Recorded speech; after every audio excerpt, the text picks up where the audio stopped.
जय माता दी। नमस्कार प्रिय दर्शकों, पुनः प्रस्तुत हूँ ज्योतिष से जुड़ी जानकारी को लेकर। आइए जानते हैं ज्योतिष के बारे में। ज्योतिष में जो 12 प्रकार के भाव बने होते हैं, प्रथम, द्वितीय, तृतीय आदि, इस प्रकार के लग्न कुंडली में 12 प्रकार के कोष्ठक बने होते हैं, जिनमें ग्रह अपने इच्छानुसार अलग अलग प्रकार के फल प्रदान करते हैं तथा शुभ अशुभ फल को प्रदान करते हैं। आइए उन्हीं ग्रहों के बारे में, उन्हीं 12 कोष्ठकों के बारे में हम जानकारी प्राप्त करेंगे। नमस्कार, इस वीडियो को अंत तक देखना ताकि आपको समझ में आ सके कौन सा भाव किस प्रकार का फल प्रदान करता है और वही भाव किस प्रकार का अशुभ प्रभाव व्यक्ति को, जातक जातिका को प्रदान करता है। यानी लग्न को शुभ भाव के बारे में भी बताएंगे और लग्न का, अगर लग्न में शुभ ग्रह हो तो शुभ परिणाम मिलता है और वही लग्न में अशुभ ग्रह हो तो उसका परिणाम विपरीत मिलता है।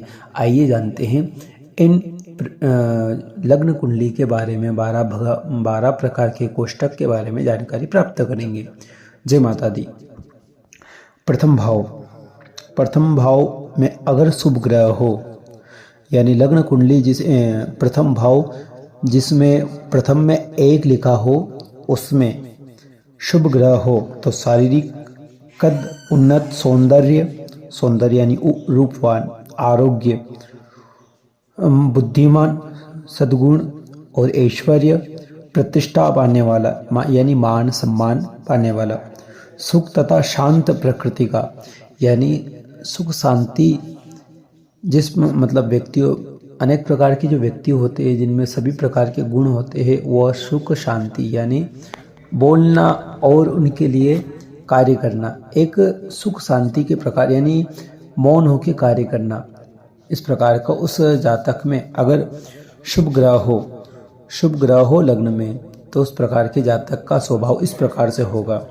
अब वही भाव में अगर अशुभ ग्रह हो, यानी प्रथम भाव में अशुभ ग्रह हो तो उस जातक की जानकारी अशुभ ग्रह के बारे में। उसी घर में आलस्य, अगर अशुभ ग्रह बैठे हो, आलस्य, शारीरिक रोग और रोगों से भरा शरीर, कष्ट, कुबुद्धि यानी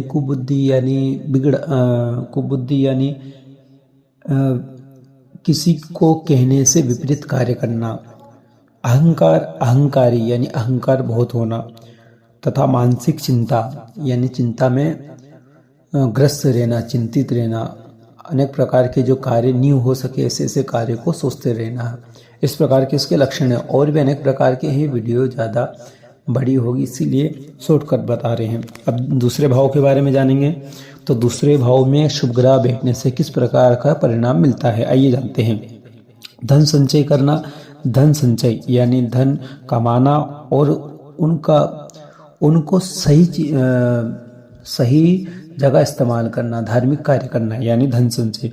बहुकुटुंब यानी पूरा परिवार के साथ में मिलजुल कर रहना, सौभाग्यवान, शीलवान, व्यवहार वाला, अच्छे व्यवहार वाला जातक जातिका का, और तथा परिजनों पर प्रेम करने वाला, अनेक प्रकार के जीव जंतु, मनुष्य, गरीब लोग आदि सभी को मिलजुल के रहने वाला, प्रेम करने वाला। यह अगर शुभ ग्रह विराजमान हो दूसरे घर में। अब वही दूसरे घर में अशुभ ग्रह विराजमान हो तो जानेंगे। निर्धनता यानी धनहीन, द्रव्य का नाश करने वाला, अगर पिता माता की किसी प्रकार की कोई संपत्ति हो तो उसका नाश करने वाला, कपट व्यवहार करना, किसी को प्रकार छल का व्यवहार करना, नेत्र से पीड़ा, मिथ्या वाणी दोष, विपत्ति तथा परिजनों से विरोध करने वाला। अब जानेंगे तृतीय भाव के शुभ लक्षण के बारे में जानेंगे। तो तृतीय ग्रह में अगर किसी प्रकार के शुभ ग्रह विराजमान हो तो वो किस प्रकार का उसका फल मिलता है, आइए जानते हैं। शुभ ग्रह तृतीय घर, मित्रों तथा भाई बहनों का सुख पाना, साहस तथा पराक्रम में वृद्धि होना, यानी पराक्रमी यानी अनेक प्रकार का उसके शरीर में पराक्रम रहता है, विद्वान होता है, परिश्रमी होता है, शत्रु पर विजय प्रदान करने वाला, धन को लाभ करने वाला होता है तथा अनेक प्रकार की सुख सुविधा उसके पास होती है।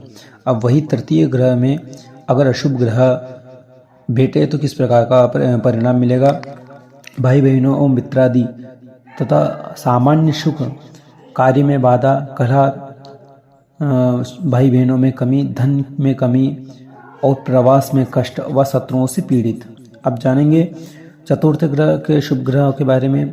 तो चतुर्थ ग्रह में शुभ ग्रह हो तो भूमि, भवन, वाहन, अनेक प्रकार के सुख, स्थान, संपत्ति तथा माता का सुख, धन, ऐश्वर्य, यश, कीर्ति, लाभ, अनेक प्रकार लाभ होता है। अब जानेंगे वही ग्रह में अशुभ ग्रह विराजमान हो तो मातु सुख, भूमि, भवन, सेवक तथा वाहन, मातृ सुख में कमी यानी माता के सुख में कमी अगर अशुभ ग्रह होंगे तो भूमि, भवन, सेवक तथा वाहन सुख में कमी, बुद्धि विपरीत कार्य करना, चिंता, संतान संबंधित कष्ट यानी संतान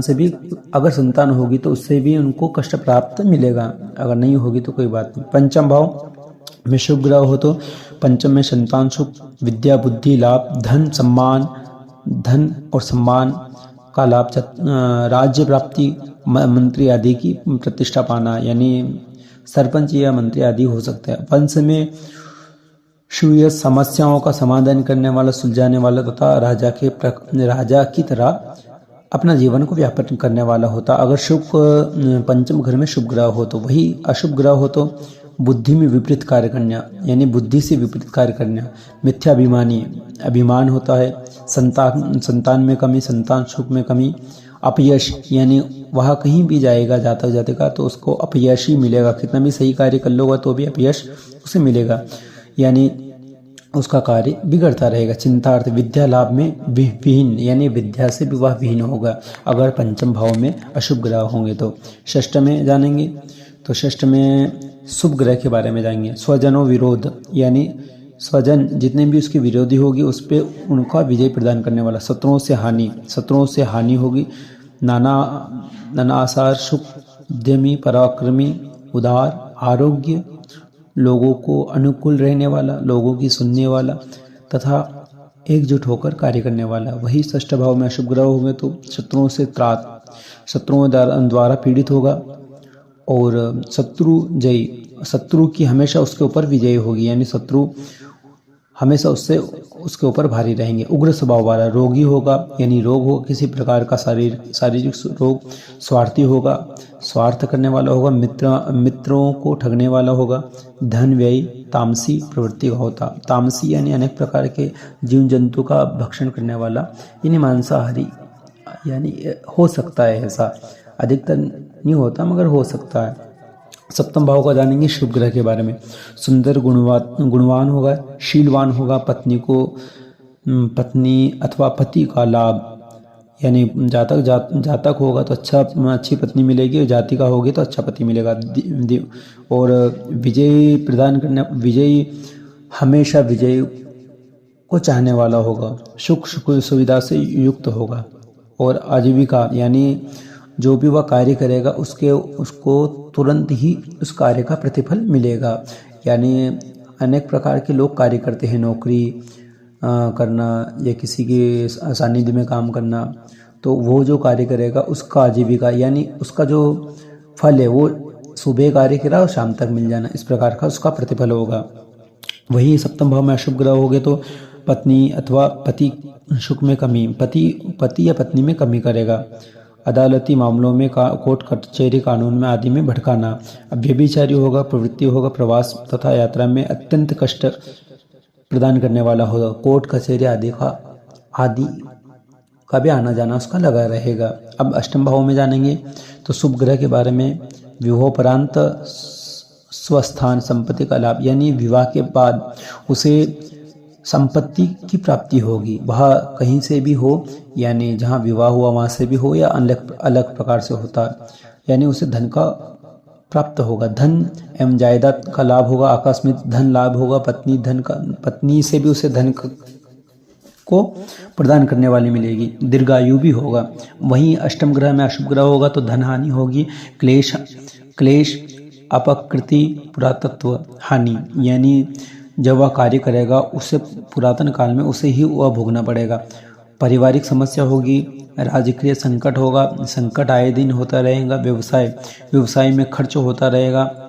लोगों से वैराग्य बनाना, वे लोगों से उसके प्रति शत्रुता बढ़ना, दारुण प्रसंग, अनेक प्रकार के शारीरिक पीड़ा से भी ग्रस्त रहता है।